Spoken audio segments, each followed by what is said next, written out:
Então agora a gente está chegando num ponto onde aquela palavra que estava lá atrás, do Kama, vai poder voltar à cena. Que a gente começou hoje falando sobre o Kama, os desejos. Aí a gente deu um rolê aqui falando como é que o universo se manifesta e tal. E agora ele já está chegando ao estado de criação, ok? Aqui já tem mais Deus, Ishvara, e aí está mais ou menos no que a gente já consegue ver. Porque assim, o que o nosso Deus cria, no geral, né? Um monte de criatura, né? E então assim, o Mahata é uma inteligência cósmica que governa, digamos, a inteligência de Deus, vamos chamar assim. Aí, o que vai de alguma forma ser criado por Deus, de alguma maneira Deus já está a serviço de alguma outra coisa que ele não percebe tão bem assim, e ele é a expressão desse desejo de multiplicar. É uma energia que consegue, de alguma forma, condensar um monte de um desejo inicial, diversificar em vários pequenos desejos. E o movimento fundamental disso é a partir daquele desejo inicial, eu sou um, deixe-me tornar múltiplo. Aí lá na Psicologia Védica a gente fala como isso daí vai gerando um banco de arquivos e você sempre tendo que expressar um padrão que a sua mente já estava meio que acostumada e desidentificar daquilo envolve uns processos, não é um negócio tão simples assim. A proposta é que cada vez menos a gente fique preso nesses padrões, sem que a gente perceba eles. Isso tudo está lá nos moldes de Psicologia Védica. O fundamental hoje que a gente quer entender é como assim que o que acontece na minha vida sempre foi um desejo meu? E como assim tudo sempre é uma responsabilidade minha, em maior ou menor grau, mas normalmente um grau bem grande? Bom, esses divas, eles vão fazendo esses arrancaras, que no início são arrancaras muito pouco elaborados. Na medida em que a matéria vai ganhando experiência de vida, ela vai conseguindo ter um grau de organização maior energética, ok? E, só para ter, assim, ilustrativamente, disse que para uma pessoa, para um arrancara conseguir encarnar como humano, precisa no mínimo de 84 encarnações prévias, para ter o grau de elaboração que é para vivenciar a mente humana, ok? Então agora a gente vai, digamos, dar algum salto, mas a gente vai entrar no terreno de manas. Opa, não é manas, é manas. Manas é o que o arrancara constrói para poder vivenciar o corpo humano. Todos os bichos, de alguma maneira, até as plantas, têm manas também. Mas aqui a gente está dando um foco prioritário à mente humana. Porque a gente é humano e tal. Quer dizer, nem todo mundo, né? Mas a maioria das pessoas se identificam como humanos. Tem alguns que não. Mas, às vezes, a mente da pessoa está num estado tão diferente que até o que ela vivencia não é uma coisa humana. É um outro aspecto da criação. Mas aqui a gente tem o arrancara estruturando manas, que são basicamente a nossa capacidade emocional e a nossa capacidade sensitiva, os nossos sentidos. Tá?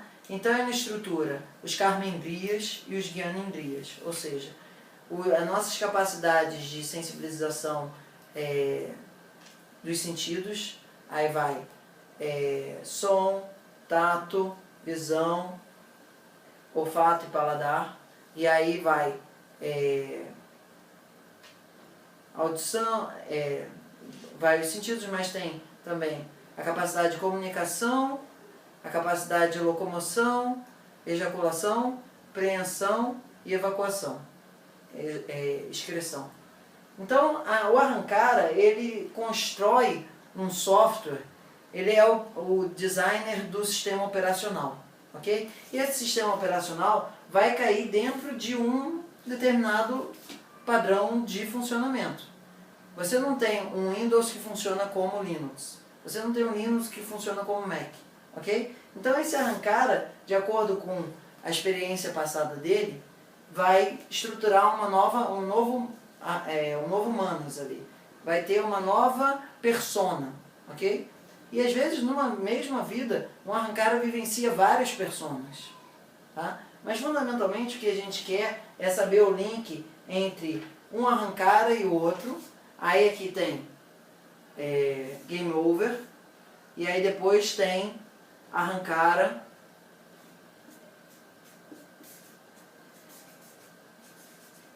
aqui era 1, aqui é 2 e aqui continua infinito, a princípio, ok? Arrancara manos. Isso vai sendo um ciclo. E aqui a gente tem diva e a gente tem diva, que são idênticos, certo? É o mesmo diva para diferentes arrancaras, certo? O que acontece? Eu sou um, deixe-me tornar múltiplo. Cara, isso botou tudo que tava assim, tipo, paradaço, saindo do imanifesto, indo pro manifesto, saindo pro criado. Olha a força que é o desejo. Então, na psicologia védica, o desejo, ele só pode ser de alguma maneira desaguado ou, digamos assim, resolvido por desidentificação. Isso a gente fala um pouco nos módulos de psicologia védica. Desidentificação. Nessa hora o computador é bem melhor, né? Ficação. O que isso significa? Tem duas alternativas. Ou você vai e vivencia o desejo, no final você percebe que aquilo dali não fundamentalmente resolveu a tua vida, mas que ele também já não atrai a tua mente. Ou você, de alguma maneira, observa a respiração, observa qualquer coisa e fica observando aquele desejo. E você fala, eu sou esse desejo?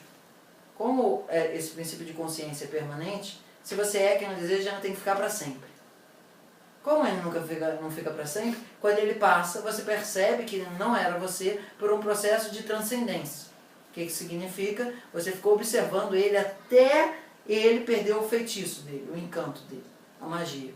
Ok? Mas você ficou lá, você não fez nada, você ficou olhando, você ficou com ele, você ficou com ele, você ficou com ele. Chegou um momento que ele perdeu a força e sumiu. Certo?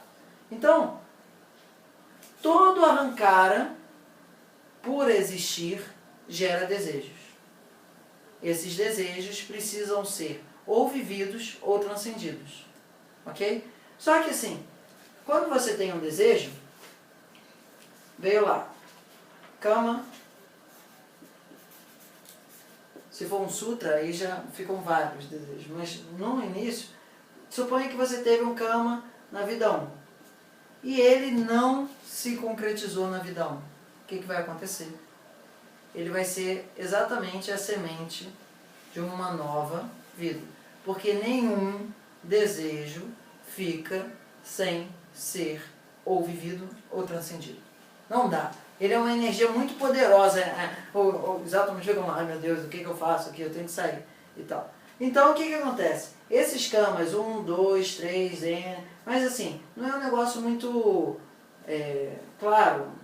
Cada coisa disso é numa língua, não sei o que, isso vai ficando um bololô, isso vai gerando uns arrancaras meio que não tem a menor noção do que está acontecendo lá de baixo. O diva é um processo subconsciente e consciente muito profundo e a gente não tem muita noção do que está acontecendo. E aí a gente vem com uma arrancara que vem com uma constelação de desejos. Isso vai implicar na família, a constelação familiar também vai ter a ver com essa história, mas fundamentalmente isso daqui está no processo subconsciente dele. No processo que você não sente com a sua mente manas, você só sente com o que é Tita, que é isso para a galera que está assistindo lá a Psicologia Védica, que é o processo de escuta interna desses desejos, ok? Porque o manas, ele vai criar as vontades. Ah, estou com uma vontade de tomar um sorvete. Ah, estou com uma vontade de ir ali na padaria. Mas o diva vai criar os desejos, ok?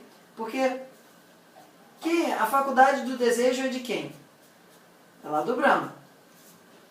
E quem é que compartilha a mesma natureza do Brahma? Os divas, não humanos. Humanos é perecível. O diva não.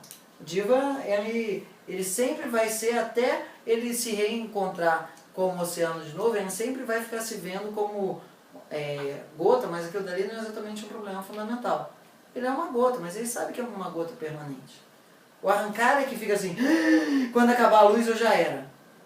O HD não, o HD quando acabar a luz ele tá lá, entendeu?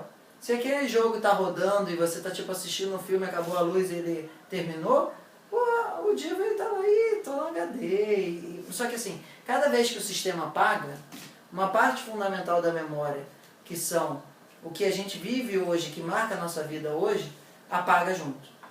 Uma parte da nossa memória que a gente nem percebe tanto, que é uma marca muito profunda no nosso Tita, ele vai, ok? Então, o Diva e esses desejos, eles são armazenados no Tita. E eu acho que esse Tita tem o tracinho em cima aqui. Aqui não. Aqui é armazenado, digamos, naquela memória RAM. Que é tudo que é armazenado no Manas, quando tem o Game Over, aí veio o Game Over, ok? No Game Over, isso daqui acabou, isso daqui continuou.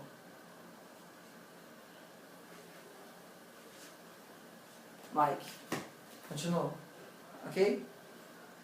Só que você, quando isso formar um novo arrancar,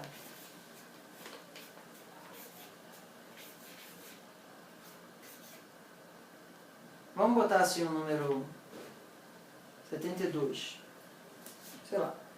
Cara, tem um monte de confusão aqui tem aquele novo arrancar e tal, e tem uma bagunça de 1 milhão de coisas aqui, cara.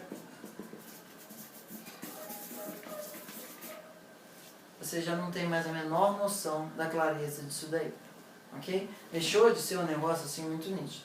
Mas fundamentalmente, ele é um processo retroalimentador. Todo desejo, na medida que ele gera uma inquietação, ele acaba gerando mais desejos. Lembra que isso a gente comentou lá no início, que é todo desejo gera uma inquietação, ok? Então a gente está de alguma forma desenrolando os arrancadas, mas a gente ainda não teve a noção do que é tudo é responsabilidade sua, tá? Então assim, agora a gente vai precisar botar duas palavras que a gente de alguma maneira já citou por aí. Uma é karma e outra é dharma.